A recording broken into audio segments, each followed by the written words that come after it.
You're now tuned in to the Chronicles podcast, hosted by the homie Cuzzo-Episode.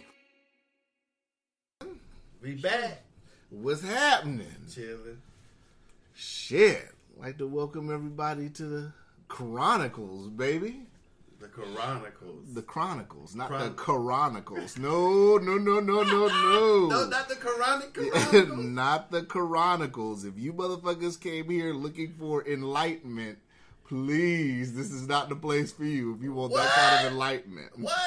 That kind. We giving people enlightenment. We giving them enlightenment, but not the Quran, Nichols. No. We can't give a little shot? No. A little piece? No, we ain't doing that. And it's episode 34, baby. Shit. 34? 34. It's my and we birthday. Ain't got shit. Oh, happy birthday. We ain't got shit to talk about. Sorry. You know.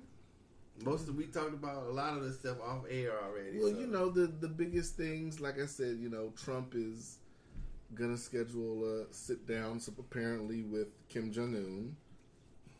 And, you know, the tariffs on the steel and all that are going to be coming into effect. And the lady, that's a torture monger. The torture lady. Mm-hmm. Like I said, we talked about it for the podcast. I could give a fuck less about torture. That's my mindset. I mean, you know, damn shame. I just tell the average person, you know, if they're not for torture, if their son or somebody that they really cared about was kidnapped and some people came to you and said, hey. That's not national. That's personal. I mean, anybody would want their child or whatever, loved one or whomever else, friend rescued. Mm-hmm. Of course they would. But is the answer torturing the person? So if by chance that torturing people got as much as information as just talking to them, then maybe. But I don't think it's that way. Mm-hmm. I think the more information you get out of a person or people is by other methods that are like more what? Payment. Payment. Whatever else. Do you think a lot of these motherfuckers in these foreign countries that don't have money as is, that live in shacks and barely have shit, period, do you think money's gonna entice them in some of these countries? I don't know. You asked me what way, and I don't know. That's what I'm saying. What other way? I don't know. There's got to be some reason why the people over there help the military while they're there. So maybe they want a better life. Maybe they want to change in their country. But I'm just saying, there's a reason why there's people that are against something, and there's reasons why people are for something. So but what you have you're to talking find about, out what. But what you're talking about is you're talking about people helping our country. We're talking about enemy combatants. No, I'm talking about whether a person whether he or she gets caught, mm-hmm. and how do you get them to open up? Mm-hmm. So psychologically, that if psychologically dealing with the person, and the United States knows how to do that very well. Mm-hmm. Torture may not lead to the results that they're looking for. So, I think so. Well, I mean, a lot of people would think so, but I think it's proven that it's less effective. How? Where is it proven at? Well, let's look it up. Look it up. I mean, how can we go off these stats though? Do you think torture? I mean, torture isn't the same kind of stat that's going to generate as police killings and police shootings. Who's verifying these torture stats? Then what do we use then? What do we use? I don't know, but a torture stat that's kind of I don't know. I don't find that. What's the word I'm looking for? I wouldn't look at a torture stat and be like, oh, well, these stats state no, but not on this subject. Okay. You know, I don't think anybody's going in there with a pen and paper taking notes and scoring if this shit's effective or not. I mean, I don't know. I mean, I'm sure they evaluate the effectiveness of an interview and torture or interrogation, and if torture's part of it. And I'm sure the prisoners aren't completing surveys afterwards. I'm sure they're not. But, I mean, I don't know how they get the stats either. Or, that's what I'm saying, supposedly. I've heard that before, so I don't know if that's true or not. So I'm not saying that it's a fact. Yeah. I mean, of course you want to get the person information from the person or people or persons if you think something's imminent. But I guess smashing their hand or waterboarding them or burning them or electrocuting them or whatever may elicit something. Mm-hmm. I'm sure that it does. I don't know. I don't know if you can. How would you continue to get their cooperation if you're torturing them? I'm not for sure. I don't know. I've never done it, so I don't know what would work or what doesn't. But I'm saying that I don't think if America says they stand for if America says they stand for stuff, then I don't think torture is the way to go. I just don't. Well, we're a little too late for that. Not as on a national level.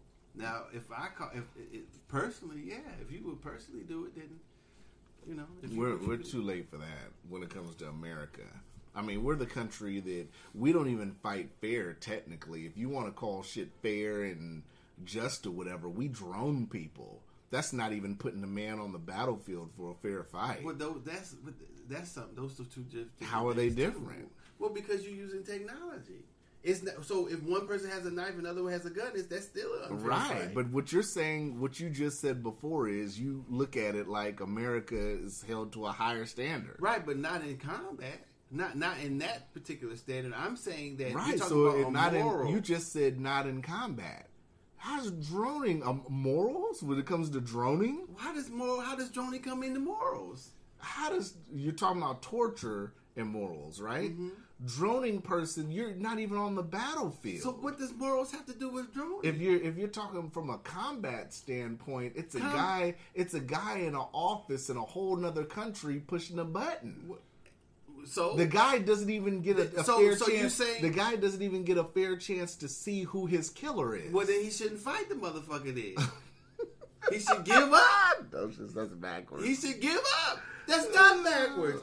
Okay, so America fighting the Taliban. They don't. What do? They don't go in there go on the ground. And I get that. I totally get that. But I don't think we could use morals when we talk about torture or drone strikes. Why not? What are we talking about? There's two different things. How if America America invented the Geneva Convention, how do they then torture? And then even when you sit up here and look at that, you have to think too. A lot of times we're still not accounting for all the civilians we're killing with drone strikes. A lot of civilian lives have been lost overseas over drone strikes. We're not even being held accountable for that, and haven't been. Right, but that's not what we're talking about. I don't disagree with that either. Mm-hmm. I'm just saying that if America stands on the Geneva Convention, how are they torturing people? Yeah, maybe they said fuck it, throw it out the window. I say throw it out. If they want to, if they invented this thing, if you just throw it out the window and say fuck it, we catch and we torture them. Okay, fine. Say that. Don't hide behind like we were talking. Don't hide by this was legal. This is a time of war. She's put that past her now. No, you can't just put torture. If you're on some sort of moral ground, or you stand for the Geneva Convention, or this is part of combat, or whatever it is. I mean, they sometimes they relabel people and take them out of the Constitution or away from the Geneva Convention. But I do agree with that, though. I think they should just keep it real. I'd say we're in combat. It was a time of war. We were in combat. Yeah, we tortured. They tortured some of ours too. Shit is what it is, and moved on to the next question. You say it like that, but I don't know. It's like people put more into it, I think, than what's got to be put into it. I mean, really, no, because I don't think this isn't a big issue. Torture during wartime isn't a big issue. Sure, it is because that was the invention of the sole purpose of the Geneva Convention, which is to me, which plays into national security or foreign policy. Okay, so if you're in a country. The whole premise of being in another country is to stop them from coming over here, in which they don't come over here that much. Mm-hmm. So you can't. I don't think that you can absolutely say that torturing somebody to stop a bombing in the United States, which it doesn't happen that much, is justifiable. Bombings by foreign people in the United States. But if your intel's telling you that they have, let's just say, a nuclear device. God, we know about the intel. And I get what you're saying, but if the intel's pointing to that and they work for those channels, then they got to get the intel, man. Right, but I'm saying, but when has somebody reached, how many bombs? I can honestly see if there was multiple attacks on the United States, multiple bombings by foreign people, then I can kind of, if our shit looked like Beirut or some shit, or was getting bombed, then I can kind of understand that. But the thing is, you're never bombarded like that. But the thing is, and to say to your point, you're never going to hear about the terrorist attacks that get thwarted because they get thwarted. You're not. So they say they don't. But okay, but. If there's a successful okay, go ahead. If there's a successful terror attack, something went wrong somewhere. If there's not a successful terror attack and it gets stopped, that never makes the news. Mm-hmm. I mean, we don't know. What would that have to do with torture? We don't know if some of this intel they're getting has prevented terrorist attacks. We're never going to be privy to that classified information. Well, maybe they should when they talk about torture. That's what I'm saying. They should, but that's the thing. That would be the stats. But that's the thing, though. That politicians and all this. Politicians get on these channels and they talk about it, but the people that are actually sitting here and know about the torture, know how long it's going to went on, know the names of the people they've tortured, they're not saying anything. They're just doing what Trump's appointing whoever he wants to appoint, and the media and all that is sitting here and doing what we're doing, going back and forth and discussing the topic of torture. They're past this shit. They announced her or whatever, and they're like, we can go on to the next shit now. I mean, really, torture is a thing. You're either for it, I'm for torture, and that's me, like I said, me being pro-military and, if it was a situation where you were somewhere and the government came to me and they said, well, we got, we know Dosha's location, what do you want us to do? And I'm sitting here eating. I just look at them and say, what the fuck y'all still waiting on? Go get them. Right. Whether it's you, whether it's a family member of mine, whether it's somebody I served with. I mean, that's how I look at it because, like I said, when I signed up for the military, I knew signing that paperwork that if it was a situation that happened to me like that, I would be open to all of that. Not open, but I could have been subject if I was ever put into a wartime situation. I know by signing up, I could have been killed or captured, possibly. Right, but that doesn't mean that you use that because that you could be subject to it. Does that mean that you condone it? Because it could. It's not me personally.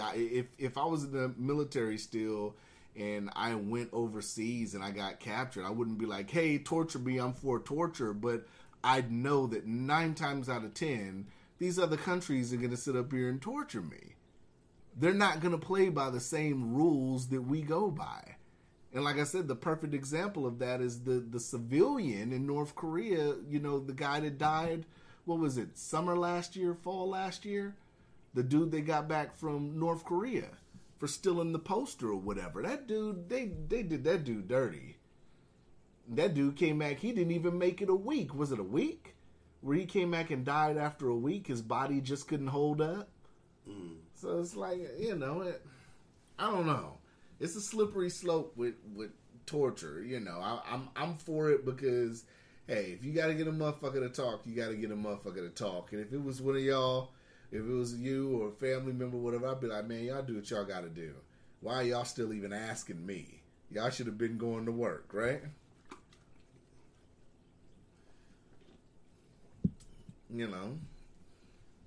That's just me, though. That's Cuzzo, man. I'm going in today, baby. It's my birthday. I'm keeping it 1,000 today, baby.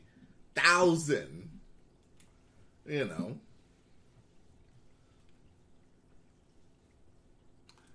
I don't know. Come on with it, Doge. Just come on. I got the answers today. It's my birthday. No, I'm feeling good. I got the answers today. I don't know. I don't know if there is an answer, like a final answer. I think I haven't. I was thinking about it, but I guess I haven't thought of it all the way through yet. Mm-hmm.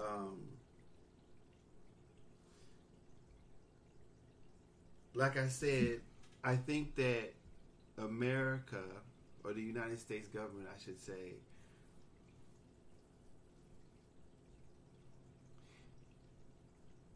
if their goal is to spread fairness or justice, as they say, or keeping it standard with people with good morals.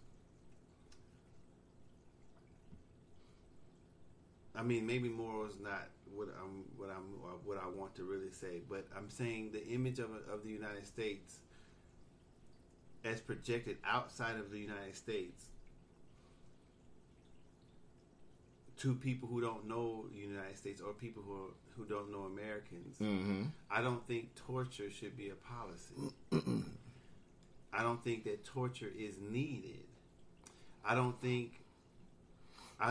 Because if you don't have time to think about it, if something is happening and something happens to somebody, I can understand that. But if we have a time to discuss it and think about it, like we're doing now as a policy, then I don't think that I could ever authorize torturing somebody. But we're not talking about this as a policy. Well, we're talking about this. If we're putting somebody who has done it, the head of the CIA, we are talking policy. But why is this an issue now? It's always been an issue. That's what I'm saying. This has been an issue with Trump in office. This has been an issue with Obama in office. So what do you mean? Why is it an issue now? Why isn't it? But why isn't it an issue now? Because she's worked for the CIA. You know, she's worked for the government. This is an issue now. Well, because she's not at those times she wasn't the head of the CIA. But because she's being nominated to be the head of the CIA, sure, now this is an issue. Sure, because now she is the head of the Central Intelligence, the Foreign Central Intelligence. Who do you put up then in charge of the CIA? Who would you put up realistically who doesn't in some way, shape, or form agree with torture? Right, but not on a national level. I'm saying she can agree with torture, just not as the head of the CIA. To put somebody as the head of the CIA would have to have generally been in the CIA. No. Or dealt with the CIA. No, not necessarily. Not necessarily? No. Then who do you put up? I don't know. I'm not in that position. You don't just put up a regular politician and say, "Hey." Well, no, you put up a person who is a leader. Well, it doesn't even have to be a politician. She's not a politician. I'm saying you put up somebody who's been a director, who's a leader, who stands for, who you feel that stands for what America's trying to stand for in foreign countries. But it doesn't work like that. The CIA's not the purpose of the CIA isn't to do what you're doing. Yes, you're talking. Is. No, it's not. Well, what's the purpose of the CIA? The purpose of the CIA is a form of the government, essentially to seek out intelligence and control the intelligence that they're getting or getting fed out. Well, the CIA. You're looking at the CIA as the aspect of it's like the UN or something. No, I'm looking at the CIA as a group, an agent, an arm of the government. The Central Intelligence Agency. That's under the Department of Justice. So the FBI is, the NSA, all those sub-governments are under the Department of Justice. So that is a branch of the United States government. So those are agents of the United States governments that foreigners see. Right. So what I'm saying is, in that shapes their perspective when they see Americans, when they see the CIA, when they see the NSA or the FBI, whomever's over there in foreign countries operating under the guise or the purposes of the United States, that helps shape foreign policy on the ground or when they see them. So what I'm saying is they represent the United States. So if they're gathering people and torturing people for whatever reason, then how do they control? They also have to control those agencies who are operating in foreign countries have to control the perception. So you're sitting here and talking about the head of the CIA has to be concerned with the perception? Of course they do. More than drone strikes? You gotta be kidding me. What do you mean? No. Because how are those two related? These two are related because torture is a non-factor compared to the fact that we drone strike countries to get terrorists, to kill terrorists, and we've killed civilians in the process. That is a bigger issue as somebody representing our country. I don't think it's a bigger issue. So I think you're it's telling me, part of the same issue. It's not a bigger issue. So you're telling me more people have been tortured than civilians killed in drone strikes? It doesn't matter. It's the mother, the father, cousin, whatever, who knows that the CIA tortured one of their relatives is no different than they know their relatives been killed by a drone strike. So one can't be bigger than the other. So I'm not saying that the drone strikes killing civilians aren't important. It is. I'm concerned about that too. But that's not what we're talking about. We're just talking about torture. We can talk about drone strikes too. When we go to these other countries and stuff, that's not the first thing on their mind. These leaders and stuff aren't talking about torture. That's probably the problem then. That's probably the problem. Maybe it is. If it's not a part of they're looking that's to the make whole point. They're looking to make deals, peacetime deals that will keep the peace. That's what they're trying to do. They're not trying to negotiate with us and say before we make any deal, we need to talk about torture. None of these leaders are saying that. Well, they seem concerned about it as well as I am.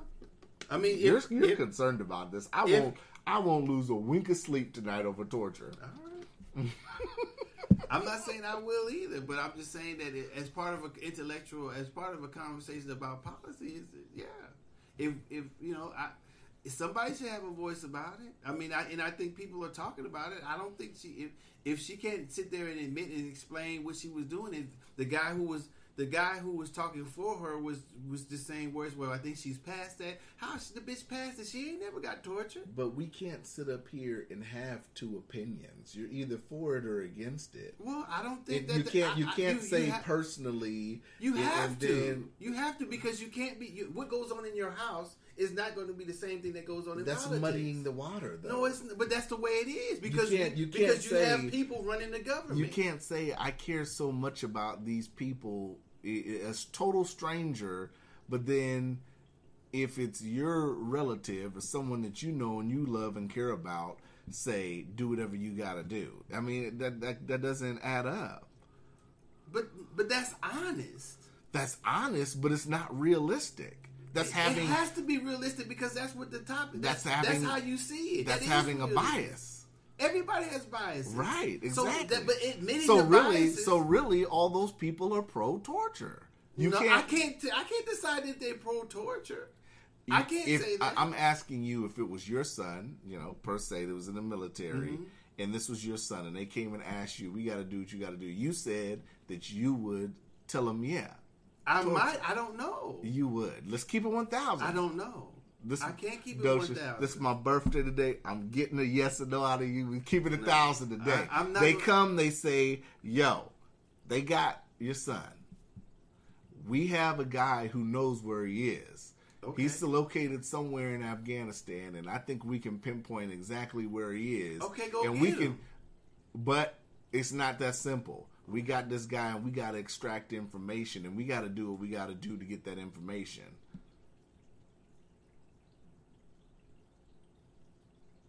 It would have to be.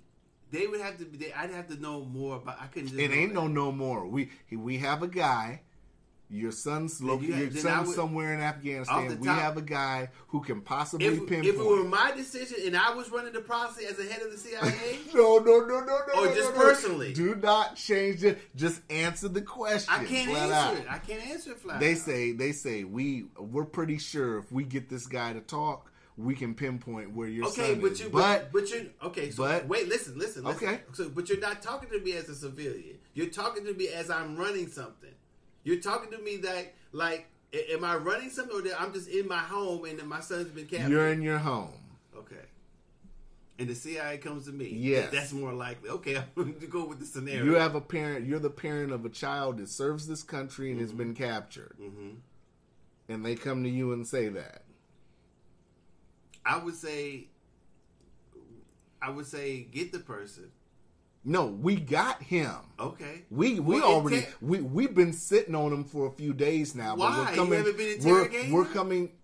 we're coming to tell you that us just talking to him hasn't worked out. So we might have to do a few things to extract this information. Well, will the information be credible if you torture him? We're about 80% sure that it's credible. Nope, that's what they tell you. Right, but they're lying. They can't tell you they're 80% sure that if they torture the person, they're going to get accurate intel. Come on, man. I'm telling you what they say. You're sitting here trying to dodge the question. I'm not.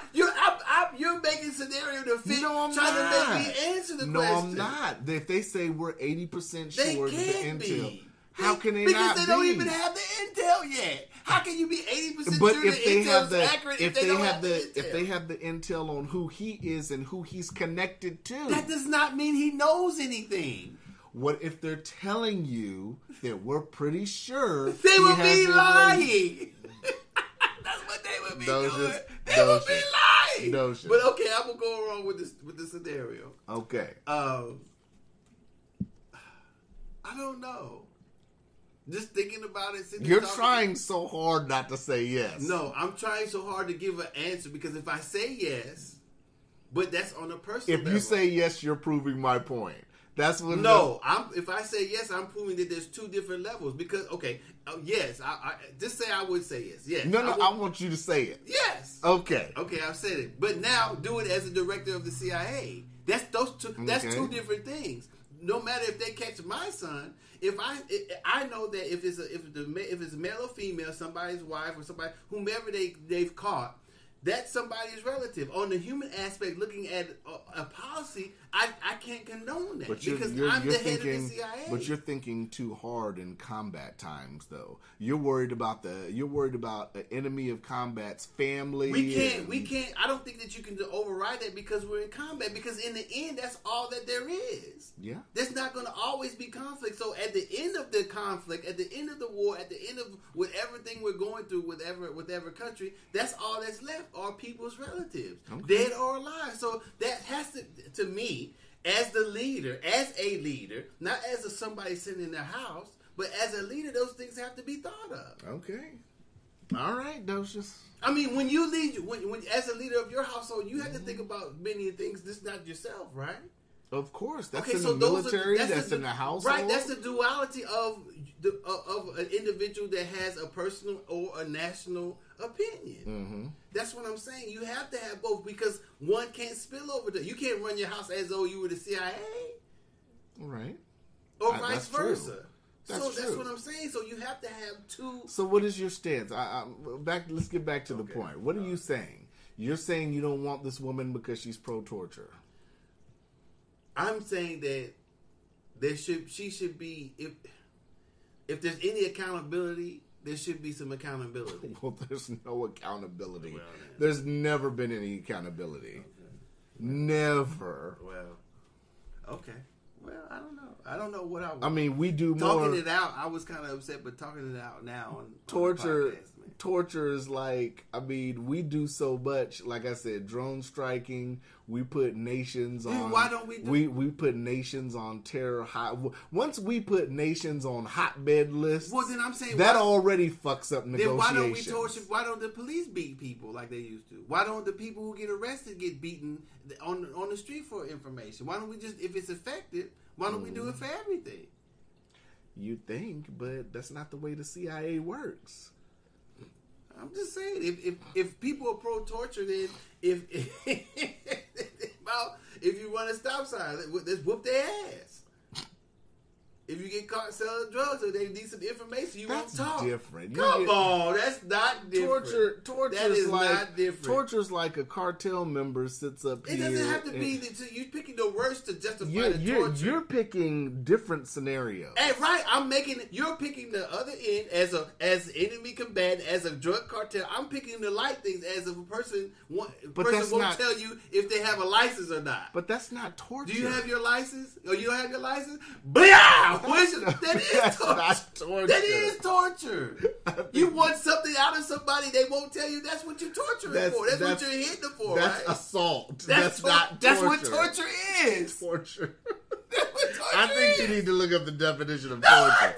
Now, if that cop takes that black male, that young black male, black. It could be anybody. anybody. If that cop takes anybody and takes him to a discreet location, ties him up, torture has nothing to do with where you do it at. Tying the motherfucker up. If you want some information out of the motherfucker, they won't give it to you. You bust them over the head. That's torture. If you slam their head in the car door, that's torture. Assault. If you hit them with a phone book, that's torture. Stop it. That is torture. No, Lucius. Right. No. Maybe I'm wrong. No. Maybe I'm wrong. No. Okay. It's deeper than that. Assault's not the same thing as torture. Assault is any unwanted touching or whatever on somebody's person. Nobody wants to be tortured. Right. Nobody. Okay, so that's assault. God damn! Come on, man. Oh, Docious. I don't know. I don't know how to sit up here and explain it. I don't know. I think there's a difference between torture and assault. I don't think there is a difference, unless the person is being tortured is wanting to be hit.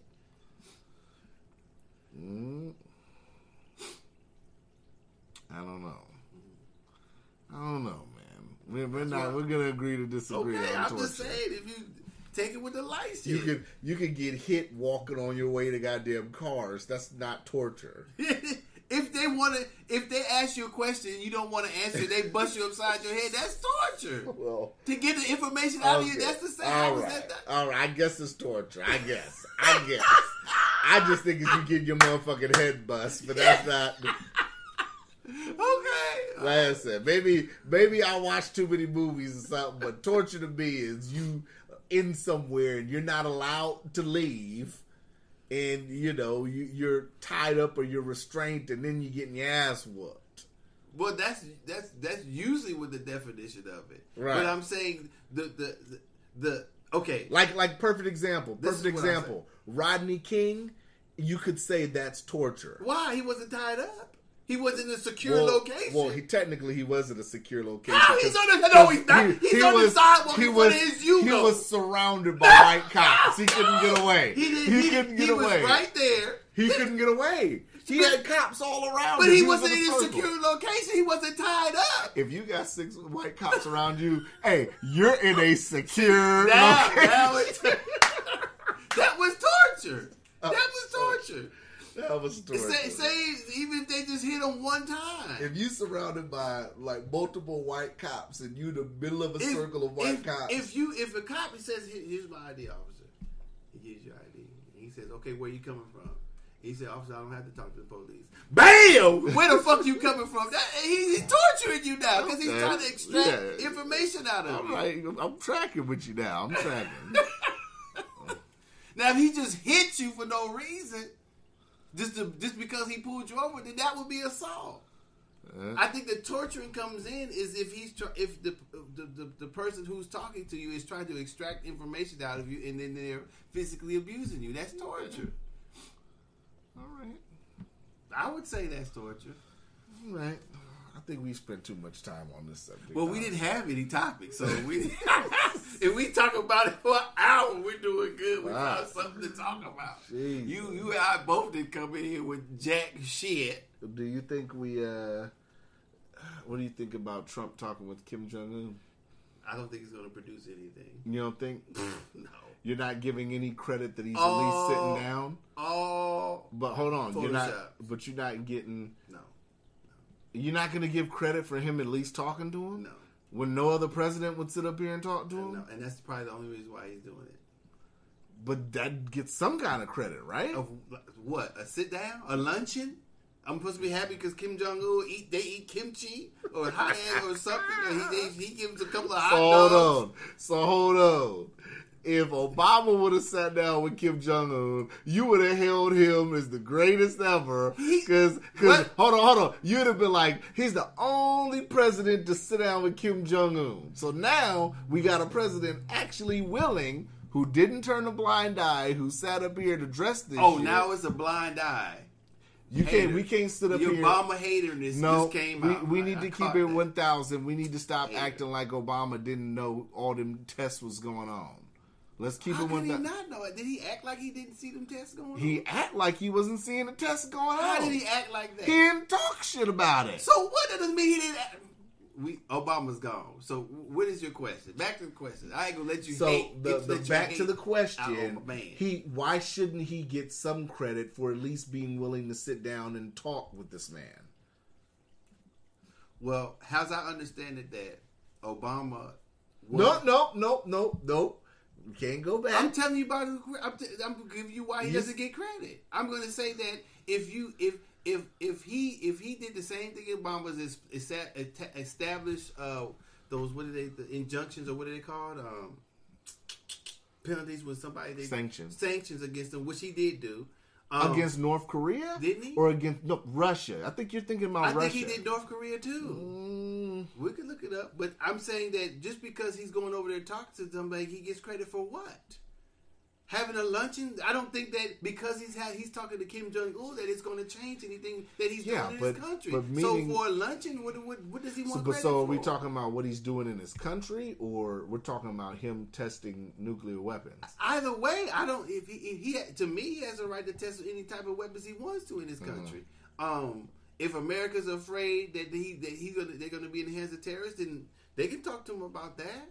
They don't have to meet, but I mean, I don't know what. I'm using what I feel Donald Trump is, and this to me is just something to be done because nobody else would do it. I don't know if maybe I'm wrong, but I don't think Donald Trump could resolve the Kim Jong-il issue. I don't know. I don't think it's not a matter of can he resolve it. What I'm saying is, does he at least get credit for what? For having here, a luncheon? For having a meeting? No. Half of the meetings that the presidents have are luncheons. Okay, then none of them should get any credit for just a luncheon. Obama included. What the fuck you want me? You go eat with the motherfucker? Call him on the phone. What else do you want? You want me? I don't know what credit he's supposed to get. Okay. What credit is he supposed to get? All right. I agree. Is something going to change after they get done eating? I totally agree. Okay. I just asked the question, should he get some kind of credit? Fuck no. Okay. All right. So when do you think credit would be merited? If he sat up here and got Kim Jong-un to say, okay, we're going to stop testing missiles, and would credit be warranted? I think that if the American people could get an understanding of why Kim Jong-il wants nuclear weapons, why that he feels that his country needs to test them and everything, that would be credible. That would be enough credit because I don't understand why he wants them or not. They're not saying that to me. They're talking about it. Mm-hmm. They're talking about what could happen or why they think he's doing it. But if there's no understanding why he's doing it, whatever. America has nuclear weapons. Mm-hmm. Russia has them. I believe Israel has them. So a few countries has them. So why can't Kim Jong-il have them? Okay. So explain that to us. Okay. I'm sure they say, well, the reason is because they can go and fall in terrorist hands, but they can do that in any country. Yeah, they can. So explain what is this luncheon for? What are you guys going to talk about? Are you just going to talk? Is there going to be some policies made? Is there going to be an agreement? Is this one of many talks? Or are you just doing it because no other president has talked to him? I don't know why President Obama didn't go over there and talk to him. Okay. I can dig that. But credit just for having a luncheon? No. They about to go play golf.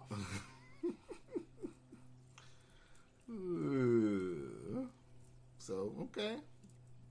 We'll see. If anything comes up of it, if something happens, then you'll give him credit, right? Will you give him credit? If something comes out of it. I'm just asking the question. I'll try. You'll try. All right. No, I will. I mean, All right. I'm just posing the questions. I have to ask you tough questions, And just like we won't mention a family member who likes Trump. That blew my mind. As well as really? As well as my own relative that like Trump. Mm-hmm. It blew my mind too. It didn't blow my mind. Why not? It just didn't. Okay. It blows people's minds that I voted for Jill Stein. Why would it? Why? I mean, out of. But I think the differences are. I think it blew people's minds as far as my vote was because a lot of people that you tell that to, they don't know anything about Jill Stein. They didn't really look at a third party candidate, and a reason why I looked at a third party candidate. So I don't know. Yeah. I mean, yeah. On both sides, I guess I don't know. I guess they didn't see what I saw, and that's fine. It's they don't. A person doesn't beauty's in the eye of the beholder. We said that, right? Well, that's different. Beauty is different than what's happening. Well, what is to me? Even though that is a perception. To me, I see stuff happening, but like I said, the world hasn't ended. It's just funny to me that it was just preached that the world was going to end and this and that and the third. Okay, that's the doomsday. That's the media leading people by the nose. Right. I understand that type of talk because that always happens. Just like when the world was supposed to end on the Mayan calendar or when the shit turned to 1999, and we like, come on. All right, everybody gonna wake up tomorrow. Yeah. Or the person's out there waiting for Jesus to come to get him or for the aliens to land and come pick him up. Right. I mean, of course that happens. And I knew the world wasn't going to end, and I didn't think that he was going to be as bad as people would say they were bad because there's supposed to be checks and balances. Right. So if the checks and balances in effect, then he's not a dictator. Right. Luckily. So let them tell it he was though. Well, let them tell it Obama was. Yeah, that's true. That is true. Do I think he should have been president? No. No, not at all. I wouldn't have voted for him, but it is.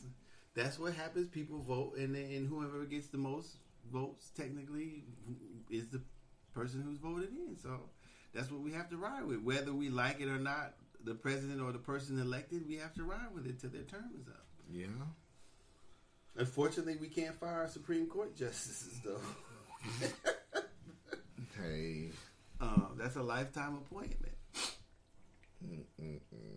What else you got, man? I don't know. I'm trying to think of some things, some topics, man. You ain't got nothing else? No, not really. I feel older. Man. I reflected a lot recently. I've done a lot of self-reflection recently. Thinking that I'm about to be 37. And it was a lot of things that I wanted to do, like for myself. Like I wanted to sit up here. I called the VA because I wanted to try to get a copy of my clearance, my records, my security clearance. Mm-hmm. So I'm waiting on that. I just did a lot of reflection, things that I wish I could have changed or altered and decisions. And, it's a real reflective time for me. Very. That's good. Self-reflection, I guess. That's good.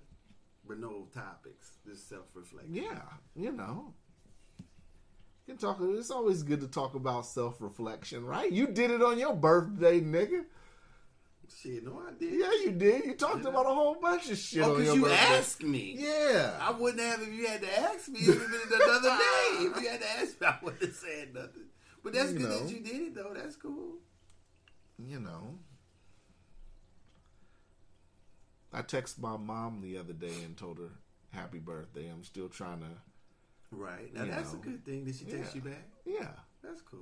So I'm trying to. That's cool. Mend fix that. Yeah, I'm trying to mend fences, Some fences, I'm like, fuck them at 37.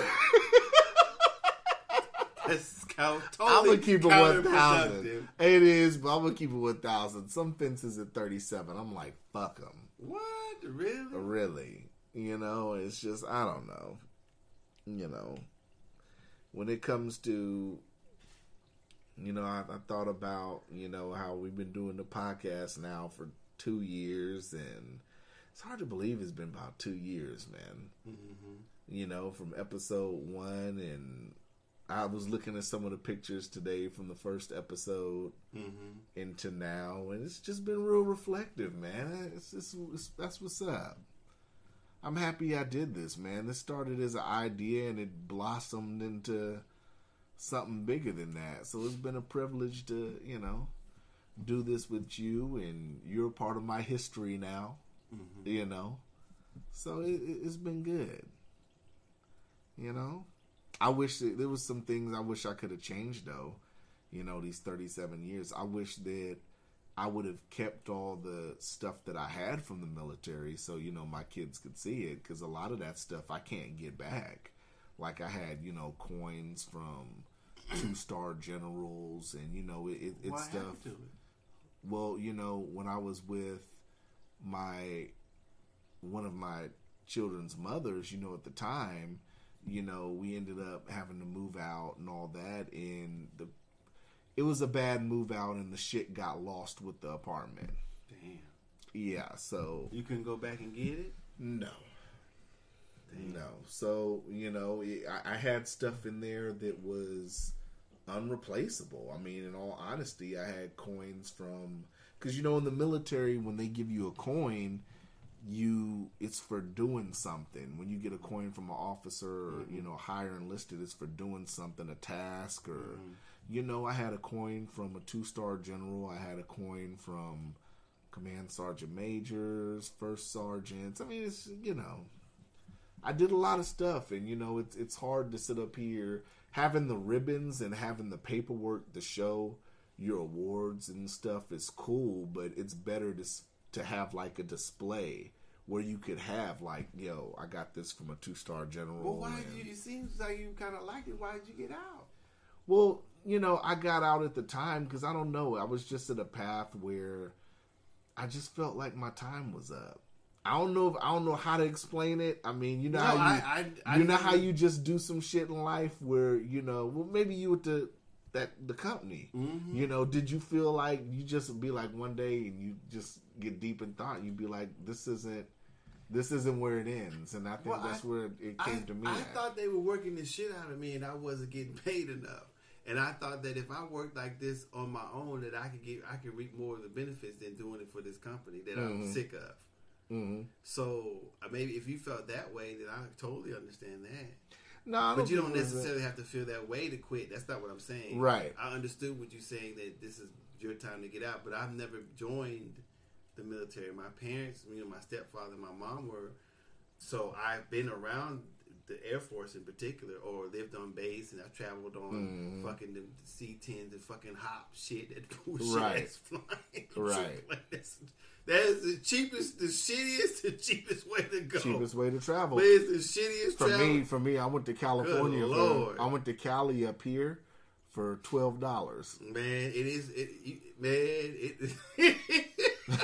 Gotta hop the Travis Air Force Base. We went from here to, I think we caught the one, I was so young. I think we caught the motherfucker from New York to Spain.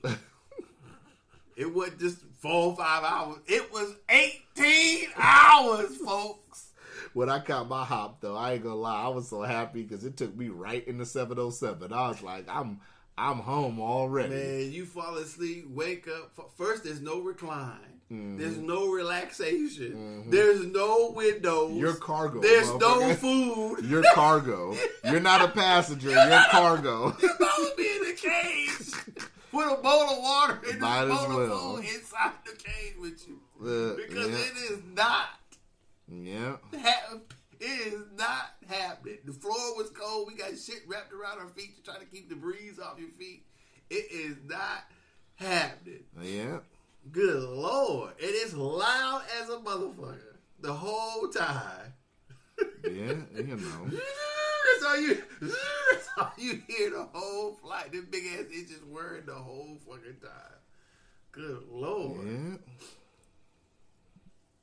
That's the worst flight. I've had worse flight, but that's probably the worst flight of my life.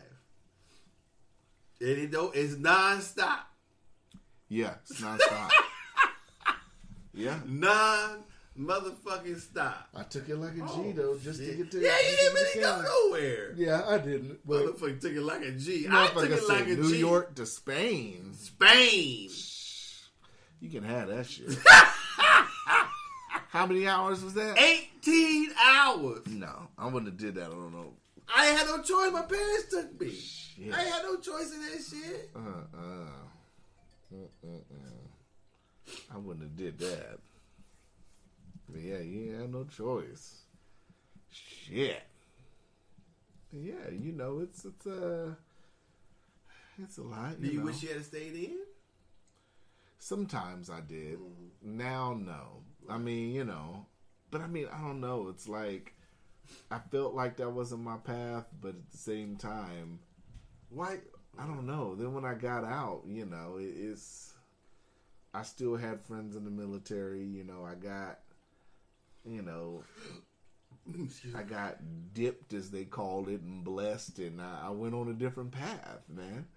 Why'd you join? Huh? Why'd you join? How long did you stay in first? Almost 6 years. Okay. So when I first went in, I was 17 when I went in. Oh, yeah. So my parents had to sign me off. But when I had graduated from high school, I wasn't doing shit. I sat up here and I worked at Burger King. I was like, fuck this. I'm not trying to do shit. Right. One of my closest friends had already went into the Army, so I was talking to a recruiter anyway. Oh, yeah. Which did you go in? The Army? Navy? Yeah, the Army. Yeah, okay. So I had another friend that went in the Navy, and you know, so everybody was gone, and I was ready, man. I was like, you know, I want to get out. I want to do something, you know. At an early age, I always wanted to do for myself. You know what I'm saying? I think I was ready from an early age on to just be on my own and not be, you know, one of the type of people that was, you know, dependent on parents or whatever. So that was my choice. So, you know, I turned 18 in basic training. Shitty birthday. Was that hard? Turning 18? No. Well, both or basic turning 18 in basic training. No, I guess, because I mean, it's not like you can really do shit anyway. It's not like you turning 21 in basic training. But was basic training hard? Well, I went to basic training at Fort Knox, Kentucky. So basic training, the first day was funny because I seen a lot of motherfuckers drop out. They had a choice to drop out? Well, they quit. They didn't want to do it. Well, they can't quit, right? I don't know the process of when you're in basic training. I don't know if you just get immediately chaptered. I don't know if it's a clause. Right there. But yeah, so I thought you had Mom. That's cool because I thought they'd make you. I told you, hey, we gonna get you in shape whether you want to or not. So you know, it's they ringing the bell. Ding ding. So ding. we get off the bus. We get there to Fort Knox, and the drill sergeant gets on the bus. So he's like, "Yeah, get the fuck out!" and yada yada yada. So we're like, "Oh fuck, here we go." And he's just going down the line, just chewing ass, and this motherfucker sitting up there crying. Already, one motherfucker wet himself, and you know what I'm saying? The first day it was a lot of waiting because, you know, you got all your shit. They tell you to bring shit, and then you end up not needing shit because they give you the shit that you need. So, one motherfucker had like 4 bags packed, and we're all having to bring our shit down a hill, and he's just dropping bags. They do that shit on purpose. Rolling. Oh, yeah. You know, so, you know, it's the day was just so long, and you was just so burnt out. He peed on himself. Yeah, dude, peed on himself. Motherfuckers was crying. No, you was in there laughing at 17. I was trying to hold it back. You know, so you know, the first night, everybody's wore out because, you know, you just exhausted from shit. You getting up at 4 in the morning. As soon as you think you're going to sleep. No, it wasn't even 4 in the morning. We went to sleep. I want to say we went to sleep at like, we got smoked till like 10:30, 11. Where you do push-ups, sit-ups, whatever. Yeah. They call it getting smoked. Okay. So we got this thing outside of our barracks called the pit. It's just a big-ass dirt thing. And, you know, they set up here and they can get a hose and they can wet it up so it's muddy, and you got to get in there and you got to do push-ups or 8-count push-ups, squats, you know, all that shit. The dying cockroach, and that's where you're on your back and you're trying to touch your toes. Right. So you have to kind of do like a that. scissor. Yeah. So so that first night, I want to say we went to sleep at like 10:30, 11. I kid you not. It was like 2:30 in the morning. Everybody, when you just get that good sleep. You just right there like you. So it's a light on in the hallway. You can see in the hallway, and there's a light on. And, I don't know what the fuck happened, but I just happened. I think this dude in the bunk next to me kept like moving around, so I was kind of not relaxed anyway. So I'm just, I hear a door close, and it's just quiet as fuck for like 2 minutes. So I'm looking in the hallway. I'm like, what the fuck's going on? I see a trash can fly. One of them old school. The pails, the aluminum. Right.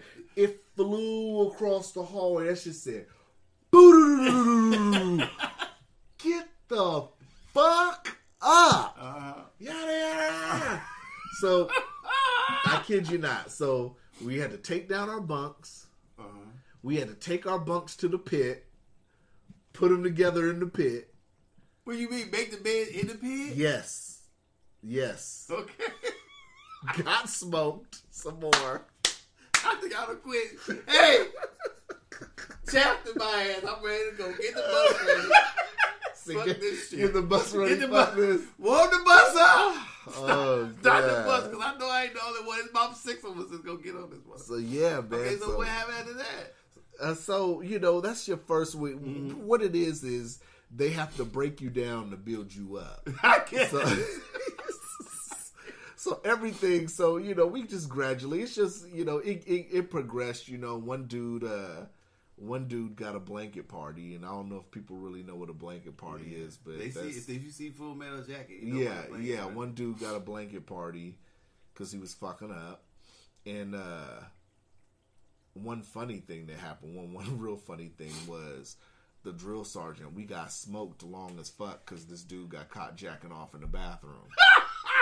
Yeah. Right. Because, with the thing, I don't know if he thought he was Speedy Gonzalez and he could just rub one out real quick, but he was like on what do you call the shit?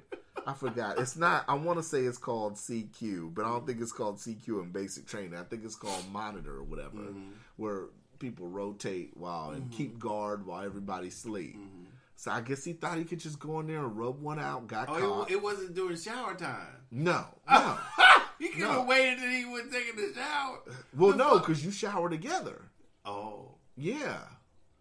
Yeah, so you rotate in the shower. Right, he was just kind of like he had to use the bathroom. Was in there too. Yeah, long. It was just in there. I don't know. You must not have been tugging right or something because it was taking too long. He was taking too long. Drill sergeant caught him. He said, "This motherfucker want to sit up here and goddamn be in here with a fifi. Okay, y'all gonna goddamn be with a fifi too. That fifi's the pit. So get out there and start fucking." I thought everybody was like. Yeah, that ain't the dude that got the blanket party though. Right. That one was funny, so it got a pass. But yeah, man, you learn like you sound off for your meal, you get marched to chow, you get marched back, you get marched to the range. Learn how to shoot and everything. Yeah, you learn how to shoot, but that's later on in the later weeks. You do the obstacle course, and you have to make your PT test. You have to pass your physical requirements. Right. And, it's... So when the people opted out, you didn't see them anymore? No, you didn't see them no more. Oh. Yeah. Damn, I didn't know you could do that. Yeah. I always thought they made you. Yeah. But I guess if you don't pass the thing, they got to let you go too, right? Yeah, if you don't pass the PT requirement. If you don't pass the rifle. Qualified as short shooter. Right, yeah, you get let go too. Okay, so I guess that's... But I had a real good squad. I had a real good platoon. I mean, we didn't have that many motherfuckers drop out. Like, we had motherfuckers drop out like the first week.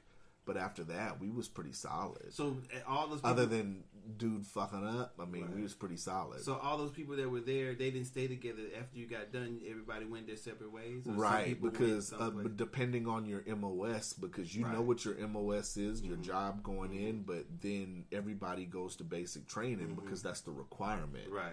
Then you have your MOS, and then you go to AIT for that. Mine, I was a small arms repair, so I fixed weapons and everything. So I got sent to Maryland, Aberdeen, Maryland, and that's the ordnance for the military school, the ordnance school. So, yeah, I went to Maryland. You meet all new people there, and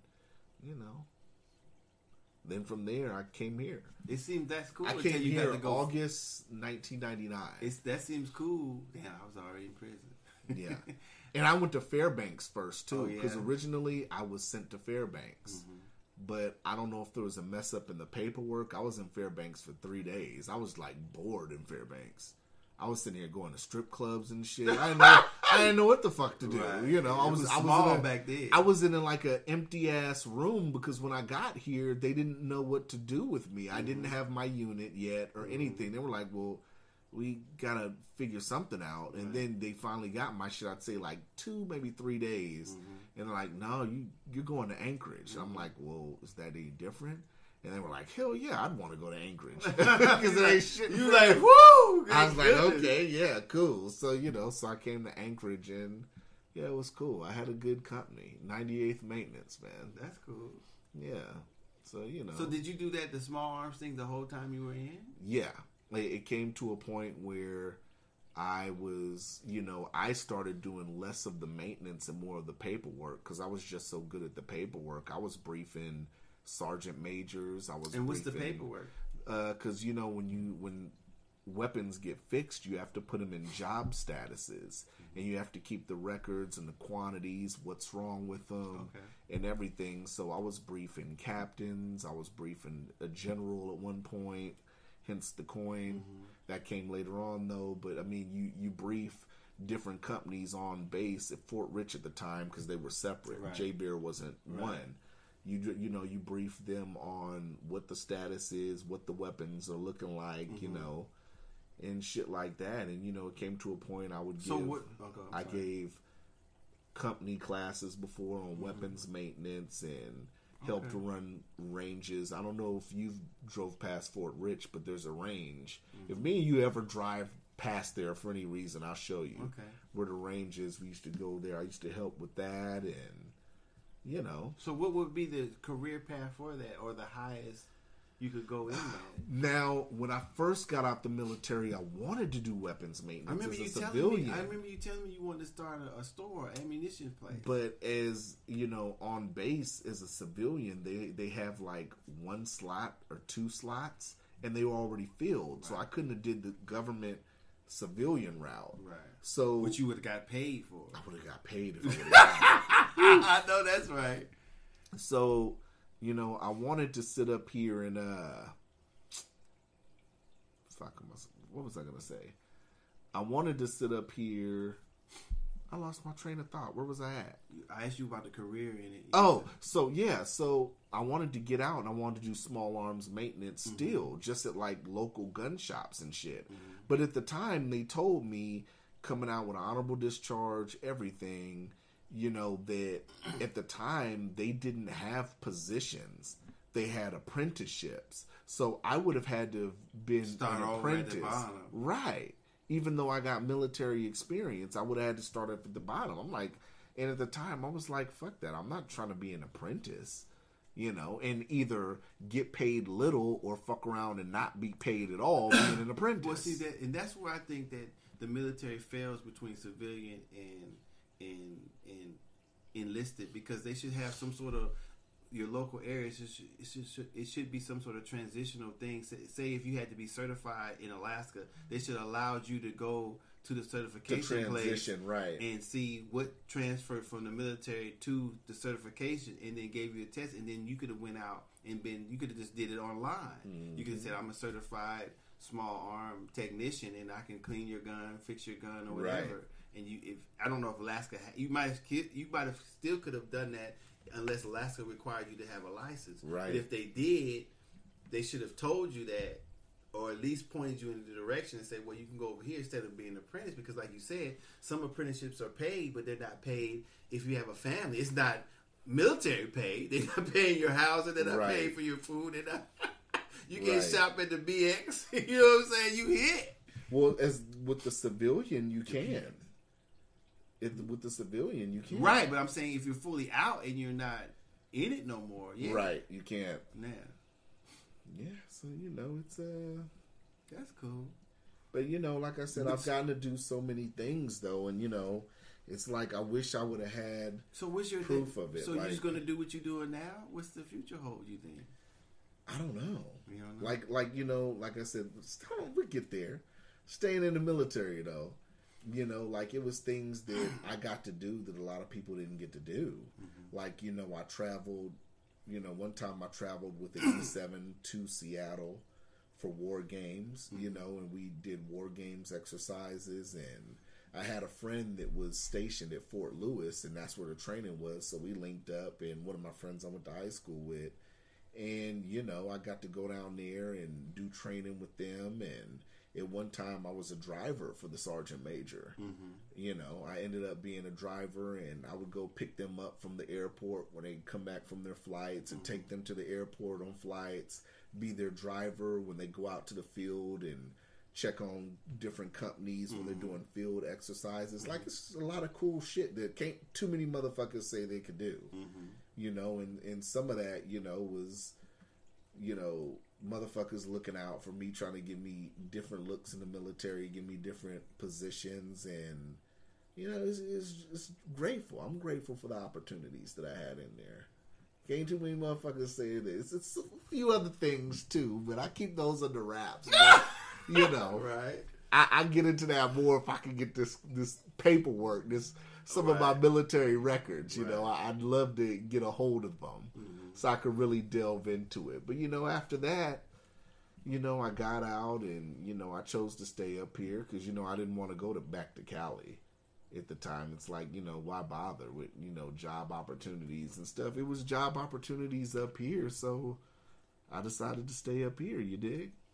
Right.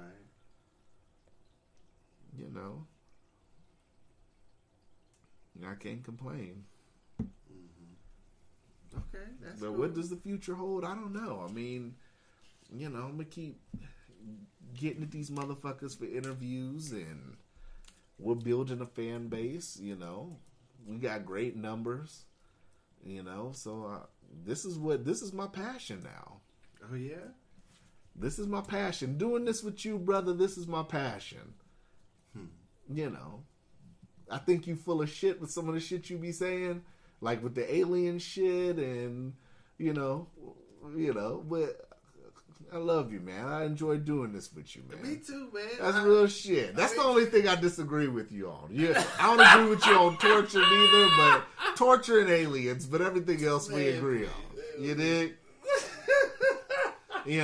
Not when you got a gray alien fucking screensaver. You ain't gonna sell me. That's the representation of my imagination.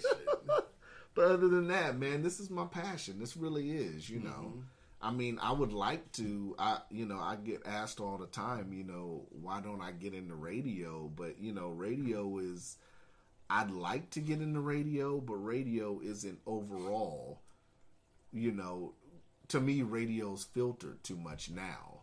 You gotta watch what you say every second you're on. Well, unless you're a shock jock. Right, unless you're a shock jock, but even being a shock jock, you're a shock jock with limits. You know what I'm saying? Well, It's not like what it was when Howard Stern was doing his thing, But it's this is it. I like the podcasting form because to me the podcasting form is raw and it's unfiltered, it's uncut. You can say what you want to say, and that gives it more of a what's the word I'm looking for? It gives it more of an authentic feel. You dig?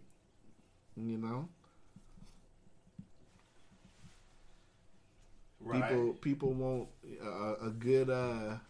People want to be entertained, and I can honestly say we entertaining them. So that's cool if we can say that. But yeah, You know, I'm feeling old too. I do feel old. You know, I feel like I've aged a lot. You know. Yeah. Okay.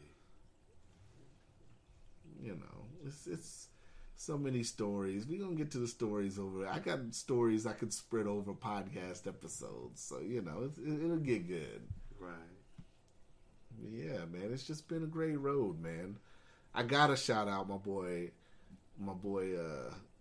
Williams though, because we just linked up, and I told you earlier, you know, he was still in the military, and he was telling me how he got hit with an IED, and he couldn't walk for 6 months and all that. So big shout out to him, and you know, reflecting back, I gotta shout out Stretch. Stretch was the reason that I even wanted to do this podcast. My boy Harold Bryant, may he rest in peace, you know.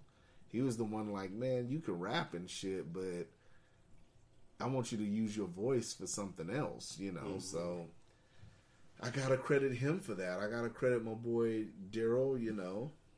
I gotta credit everybody that supported it, man. Lonnie, you know, it's 21K Lester, you know. Honest Conversation by Hip Hop, they fuck with us, you know. They mentioned us in their podcast, you know. I gotta shout them out too. The black podcasters on Twitter. I mean, everybody that's, you know, ever retweeted an episode that I posted on Twitter, you know, and gave us a download, gave us a listen. It's all, you know, it's all love. I appreciate it. We appreciate it. So, of course, yeah. You know, I mean, I hope we can take it to the level to where we have a camera, we can record and have a studio and all that type of stuff. That would be, or I want to take it just to be part of the national conversation. You know, I think that anybody who is in the United States who has something to say should be heard. Right. Especially with the internet and everything that you can YouTube and stuff, that you can put your stuff out there. I think it just adds to something. If people want to better the world instead of being bitter like I am about certain things, you know what I'm saying? Because I'm still fuck the police. You know, I'm still on that type of shit. I don't know if I ever be off of that. I know I have people who are on police departments and stuff, and people I know who have family in police departments, but it's not necessarily fuck them. But then again, it is. So that's how this is how I feel about it. You know, I don't know. I'm partially anti-government and I'm partially for government. I mean, there's different aspects of me in the United States that's it's damned if you do and damned if you don't. You know, right? So I deal with it. And I keep moving. So hopefully I get my goals and stuff accomplished too. I'm happy to be on the podcast. I didn't really think you was going to let me on. Let you on? Well, I'm saying, when you said, you know, when we first did, when you said how it goes. So I was trying to do as good as I could. Because I ain't never been on the, you know, recorded voice and I think my voice sounds funny recorded. So, you know, and people seem to like it. So, you know, like I said, people listen to it and we have them giggling and they think we so fucking funny and shit like that. That's cool. You know? Well, I knew we had magic when we was at the studio. Oh, yeah? You know, the expensive studio. The bling, you know, the money studio. When we had the white dude in the booth laughing, I said, oh, we got some gold right here. I said, we got him. I said, let's just go and make this official because we got something here, you know? Because if you get them, you got it, baby. You know? Right. But I can make brothers and sisters laugh all day long, but you know, once you get a different demographic, you gotta when you cross over. When you cross over, you gotta grab it, baby. You get them laughing every episode, man, you gotta grab it. I'm just thinking about, man, I wish you had told me before we had did this a long time ago, because when I heard you, I was like, God damn, what? Yeah. And then we went to that one spot. I don't even want to say no names. I was like, hell no. We're not going to do this every motherfucking time. Gosh, I know, right? That shit was crazy. Yeah. We could have had a whole studio by now. Or at least you could have had a whole studio. Yeah, we could have. God damn. I mean, with podcasting, though, it's crazy because a lot of people do it differently. Like I said, we do it here in a room. And it comes out, I think it comes out sounding good. It sounds pretty damn good. And, you know, some people rent out a hotel room every time they do a podcast, just to get just like to be just for the sound, right? You know, so I mean, and then a lot of people have a whole room in their house with a setup, and I don't know. I don't know. I mean, I guess I don't know I don't know if we plan on monetizing it or it just talking it, but it would have to be a part of something. Like I would rent a room if we were going to interview somebody. Right. You know, I would make it a part of my room if I built a house or something, of course, if that's what I would want to do. But just to, I don't consider this a hobby, but if it's just, I don't know. I can't really say what that person or those people are just doing. I've been asked too about monetizing the podcast, and you know, I haven't really thought about it because my whole point, to keep it 1,000, you know, I did the whole podcast as repentance, pretty much for, you know, me personally, for, you know, it points the life I lived and, you know, the things I did as far as, you know, the African American community in my thought process. I did shit to tear it down, whether it was hustling, you know, getting money in certain aspects, or, you know, rapping, and, you know, the way I was sitting here going about rapping, even though I'm a dope MC. I don't want to toot my own horn, but, you know, even though, you know, I enjoyed rapping and all that, I got older and I realized that I wanted to sit up here and do something different. I wanted my kids to sit up here and see something different. And I wanted them to see that, you know, their dad talks about issues and shit that could or may in some time in the future affect their lives, or, you know, what's going on with them. So in a sense, you know, this is me giving back, and I don't know honestly if I want to monetize that. And I can keep it real and say that I never had any, what's the word I'm looking for? I never was trying to look at this podcast as a come up as a way to get money, or, you know, have people donate. You know what I'm saying? And then when you do that, you come. I think there's strings attached. Right. Because they don't want. Oh, you shouldn't be saying that. I'm sponsoring. Right. I'm a sponsor. Right. So that's another aspect, because I don't want to be or how can I say censored in any way. I want to be able to say what the fuck I want to say, how I want to say it, right or wrong. Because this is our podcast. Just because you donate don't mean it's your. You control the content. Control the content. You know, if you like it, you like it. If you don't, then don't give no more money after if you hear something you don't like. Right. So that's what would be my issue. You know, I'm kind of torn on the. I don't like some of the things that I've done, but I'm not. My thing is, I didn't do it. Not saying I'm putting yours down. My reason was doing it because I think I feel I have something to say, and you're kind of the exact. You're not the exact opposite, but you're opposed. You have enough different ideas that it brings out either more understanding in me, or I do it for you, or we disagree, or we have fun doing it. Right. So I think it's just enough difference in our thinking that makes the podcast pretty cool. We always joke. We cool with each other. We have different topics. I thought you were going to feel the same way about torture, but when you said, "Shit, I don't give a fuck about a motherfucker getting tortured," I was like, "Damn." Yeah, yeah. But then it didn't bother me. It just, now when I discussed it with you, it brought out, okay, well maybe, you know, okay, you know, all right, right, you know, right. I can see that in myself too, you know. So that's why I had to rethink it and say, well, there has to be two different ways I can understand this, right? And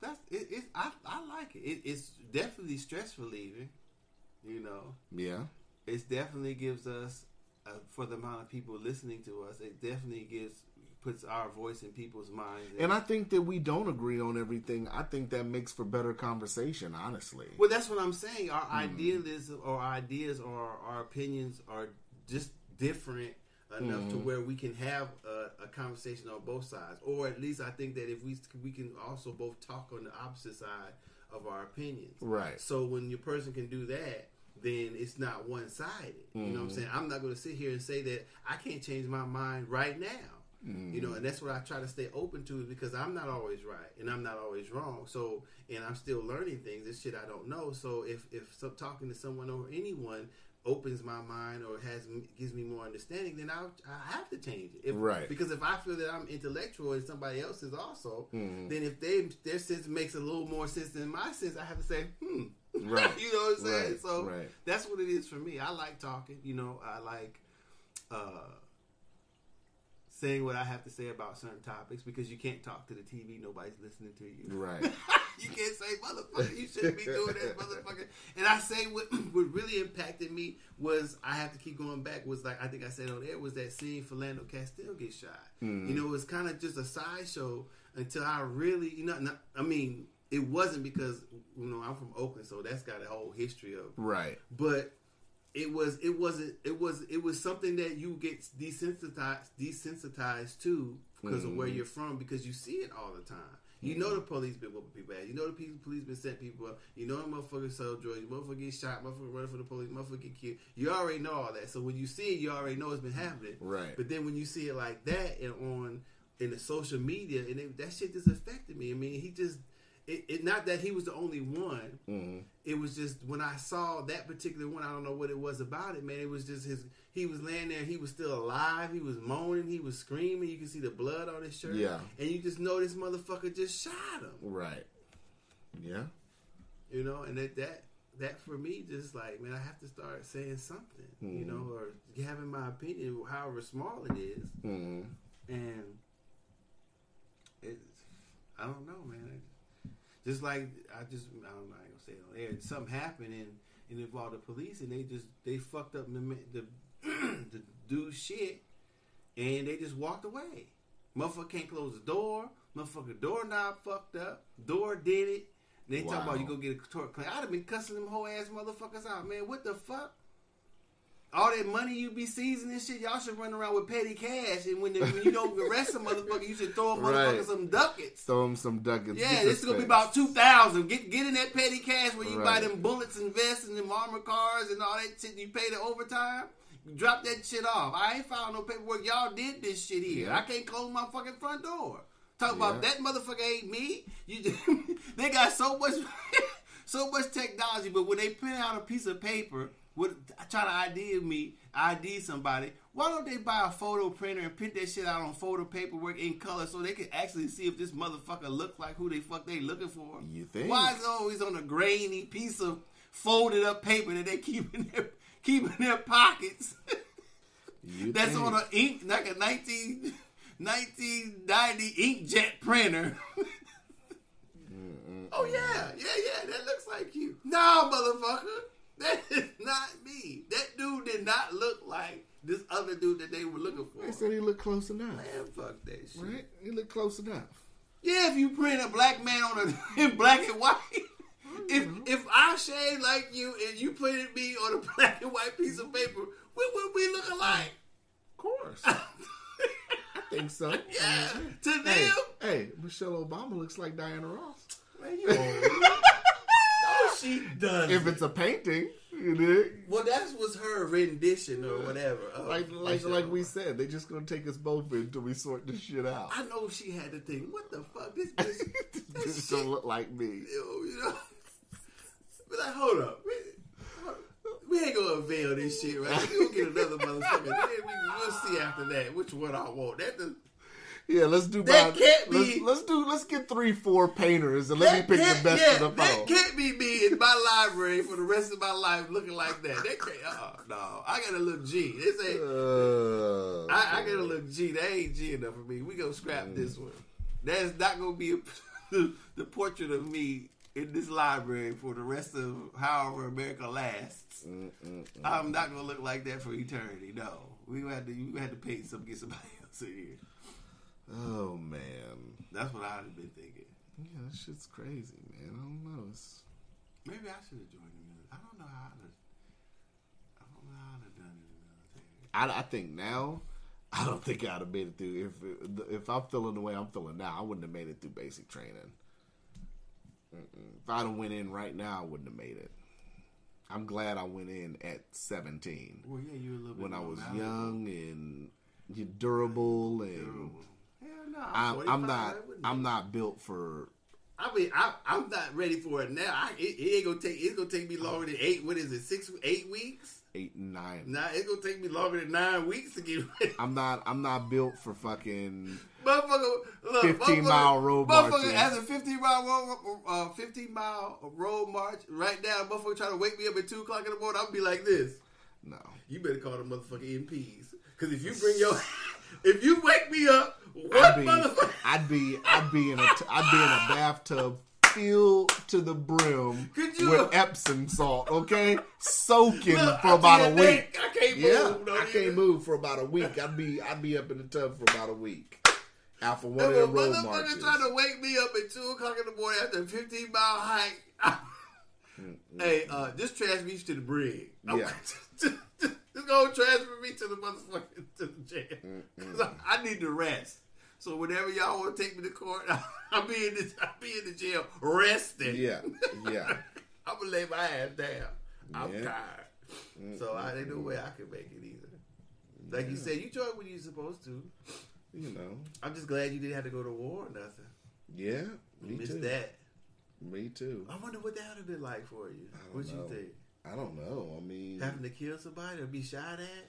Having to shoot at motherfuckers. I mean, I've got friends that have been deployed multiple times and stuff, and the dude got hit with IED. In Afghanistan. Yeah, but you know, it is what it is. I mean, I don't really think about it. Like I said, it would have been just like motherfuckers having to go. I mean, this is what you signed up for. You think you've been scared? No, I don't think I'd have been scared. I dealt. I think one of the reasons why I think one of the reasons why I didn't really deal with weapons like that when I got out was because I was around weapons so much, and I maintained weapons, and I felt comfortable. That was my thing. Mm-hmm. So, you know. Did you like them before you went in? Yeah, but it wasn't. You know what I'm saying? It wasn't. What's the word I'm looking for?